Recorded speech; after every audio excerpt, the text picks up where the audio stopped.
Greetings everyone.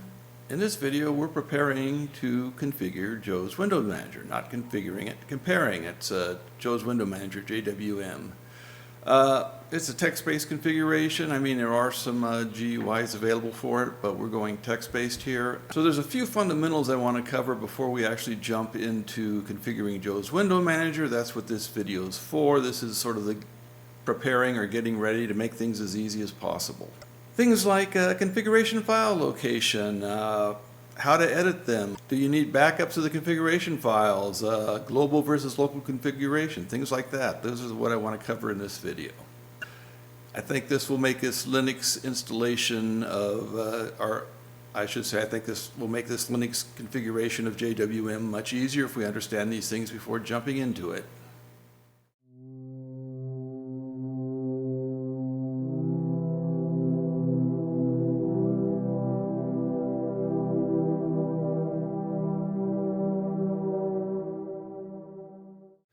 Before getting too far into this, I want to reiterate the difference between a window manager and a desktop. At its core, a window manager simply manages windows. Some Windows managers like JWM give you extra functions in this regard. A desktop is a complete environment with its own applications that handle the various tasks for you, and it's, like I say, a lot larger. And many times the desktop includes a window manager, and some desktops will let you use multiple or different window managers. But again, a desktop is a suite of applications that manage your graphical environment. And as I said, JWM provides a few extras beyond just managing windows to make using a low resource system easier, less resource intensive. It'll run faster, it'll run better under JWM. As I said, there are a few important details I want to cover, which is why I'm making this particular video, a configuration video, so to speak. So another thing, this video is not covering installation of JWM. I did that in a previous video, technically 2 videos ago. I installed JWM on Debian 13 with the Slim Display Manager or Login Manager.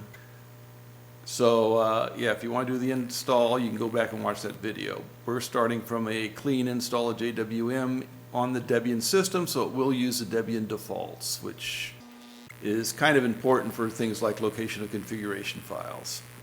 So technically you can follow along with any distribution and any install of JWM. Just be aware that there will be some differences that you're going to have to account for and compensate for. But having said that, let's get to the pre-configuration configuration.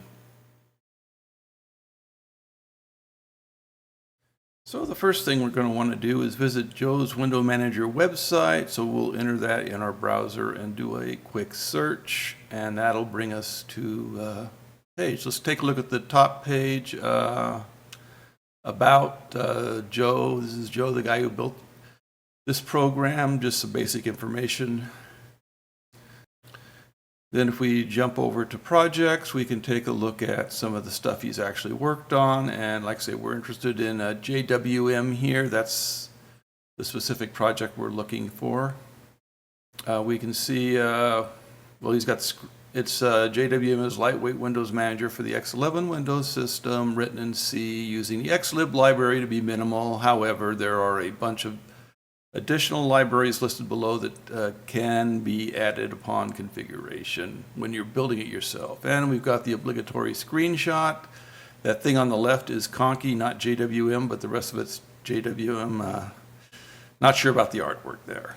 Anyways, I've tested the one in Debian, and it does SVG, PNG, JPEG, so I know those libraries are loaded, so I know they've, when the Debian people did the compilation, they added the additional libraries. Also note the current release version is 2.46. They changed the license to MIT as of 2.36. Just take a look at the setup guide. There's some good information here. However, the setup guide does assume that you've been compiled from scratch, basically. So some of the places it tells you to look for configuration files are not as accurate as in Debian. Apologize for the lighting here, it's a little early in the morning. So one of the big ones here is that if you compile it, the main configuration file should be a user local etc system JWMC. In Debian, it's at just etc JWM system.jwmrc, and your home configuration file still in your home directory at .jwmrc. Good information here, but what we're really interested in doing is getting to the actual configuration page, which actually goes through all the various elements and tells you what they do. You'll note this is for 2.4. There's been a couple 2.4 releases. I don't think this makes any big changes here. If you can go to the release documentation at the GitHub site and read what the changes are, but I don't believe this, at least I haven't seen anything that affects this. No, nothing that really affects the actual stuff we're going to be doing. The include option I don't see listed here. I may need to look a little closer, but I don't see it, but we'll be using that one too as well. At least I will. I'm going to tell you you don't need to use it, but yeah. Okay, that's the JWM website. Next place we want to go is, so you know where everything is, we're going to go to the Debian package website at Debian JWM package. This should take us to where they have information about the package. And, oh, I don't want SID. We better make it Trixie. We want Trixie. Yeah, there we go. 2.46 is the version here, so we've got the same release version. Tells you all the additional packages that were compiled in. You can look at it for some of the other releases here. You can see some of the libraries. Some of these are X11 libraries. Some of them are some of the required libraries for SVG, PNG, things like that. If we go all the way down to the bottom of this page, though, and I'm choosing my architecture, AMD 64, going all the way over to the right, list of files. This is going to show you where all the JWM files are installed. So we can see the system config files at etc JWM, the actual binaries at user bin. There's some scripts, some other things. But yeah, this basically points you to where all the files are going to be. There's some icons. There's a JW desktop and X sessions. Yeah. So if you're actually curious about where any of the files are located, this is where you want to look. Okay, enough of that. Let's get on to the actual installation and configuration. Okay, let's jump to the, we open up our virtual machine here, and we're at the SLIM login page. Of course, this is Debian configuration of SLIM. I'm probably going to be jumping a little into SLIM after we talk about JWM, but let's go ahead and log in. And again, this is the, well, if you watch the other videos, this is the default JWM desktop under Debian. Not much to look at right now, but we're going to work on that. So first thing we want to do is we're going to open a terminal. If you control, right click here, you can change the font, make it easier to see. And we're going to install a few helper applications, helper programs, helper packages, yeah. So since we set up sudo, we're going to do sudo apt install. Yeah, sudo apt install. And we're going to install XFE and Tango icon theme. XFE is a file browser. We're sort of sidestepping the whole Qt GTK thing, because this XFE is one of those other category programs that uses its own toolkit. And then the Tango web icon theme is some basic icons for your desktop that, again, nothing like GNOME icon theme or Oxygen icon theme or anything like that. This is a fairly generic icon theme we can use. This will mainly come in handy during menu creation, but we'll get there. And just wait a few moments for everything to install, then we can move on. Okay, first thing I'm going to go ahead and do, because, you know, this is sort of beginner to intermediate focus, so we should probably not be using the terminal so much. We're going to fire up that browser we just installed. Unfortunately, we haven't worked on the menus yet, so it's XFE and the and sign. The and sign pushes into the background, so we can still use the terminal for other things, but it will launch the file manager, file browser, file manager. I think they call them file managers now. So this is the XFE. It's not pretty. It does work. I'm going to increase the font size here a little bit, make things easier to see. But as I said, it's not a pretty file manager. You could install other stuff like if you're using GDK, you can do Genie for the editor, and I do like PCMan FM GDK version. There's also PCMan FM QT version, and you could use a kwrite like a text editor, but up to you. XFE does come with a text editor. It's fairly basic, but it does work. System.jwm files and etc. We're going to basically, etc JWM, we'll make a copy to our home directory, except we're going to just call it .jwmrc. It's a dot file, so it'll be hidden by default. We can open it and take a look at it, and you can see it's an XML version file. You need the XML tag in the main file, and then all your instructions is surrounded by a JWM tag, but this follows standard XML protocols and versioning. Right next to it is a file called Debian menu. This is generated by the system when it's installed. You can use an update menu command to update this. It's included in the main menu. However, I find that this makes a really sloppy, cluttered, hard to read menu, so I tend to not use it. I tend to do all my menu manipulations manually.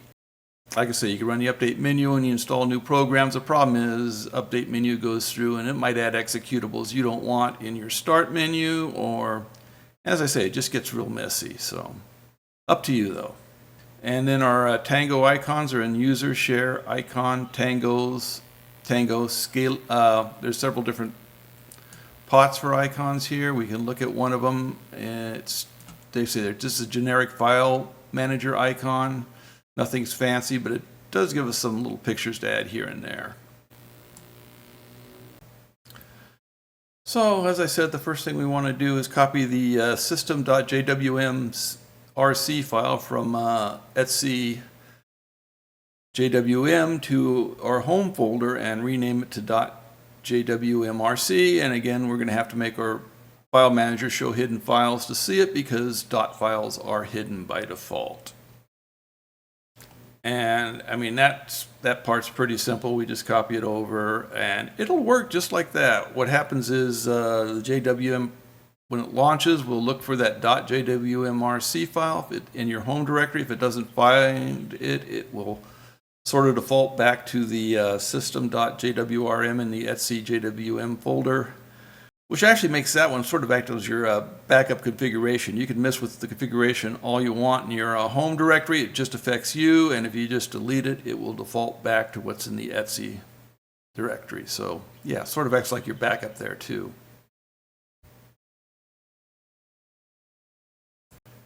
Okay, this is something I'm doing here. This is not necessarily something you need to do, but I'm going to use sourcing multiple files.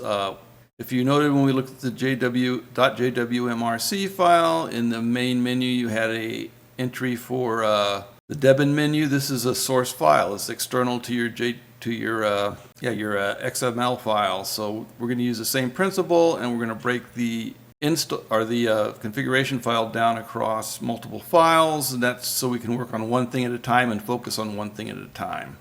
You're perfectly free to leave them all in one large file. There's nothing wrong with doing that. This is just my preferred way of working with it. So I'm going to go to the .config folder in my home folder, and I'm going to create a JWM folder. Once I do that, I'm going to go into that folder, and I'm going to create a bunch of files like desktop.jwm, menus.jwm, windows.jwm. These could be named anything you want. We're going to be sourcing them. I name them by function. Traditionally, they end in a .xml or a .jwm, but again, you're sourcing these, you can call them whatever you want. So we're going to create all these files, then we're going to go back into our .jwmrc file.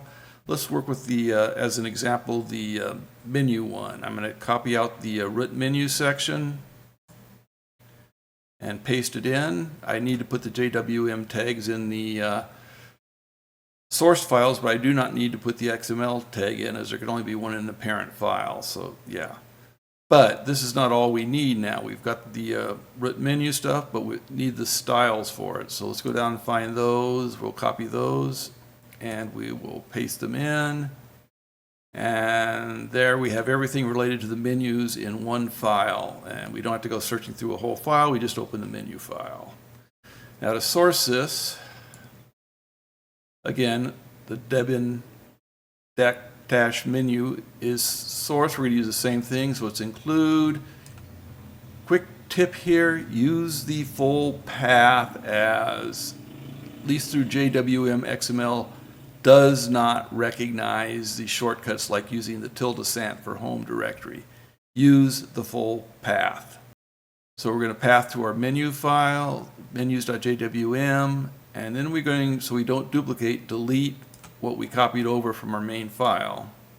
And once we save everything, we can go ahead and from the JWM menu, we can do the restart, which basically restarts JWM, and then we check to make sure our menus still work. All right.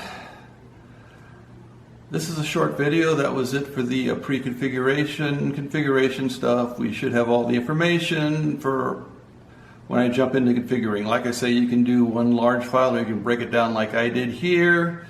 In the next video, we're going to jump straight into configuring a menu, how it looks, where it's launched from, and what items are actually in it. Yeah, we may have to actually download a few more things for that. We'll see. But yeah, we're going to work on the main menu. It's actually called the root menu in the JWM, but that's what we're going to work on next video. So hope you're around for that one. And again, there's a previous videos, 2 of them in the series so far.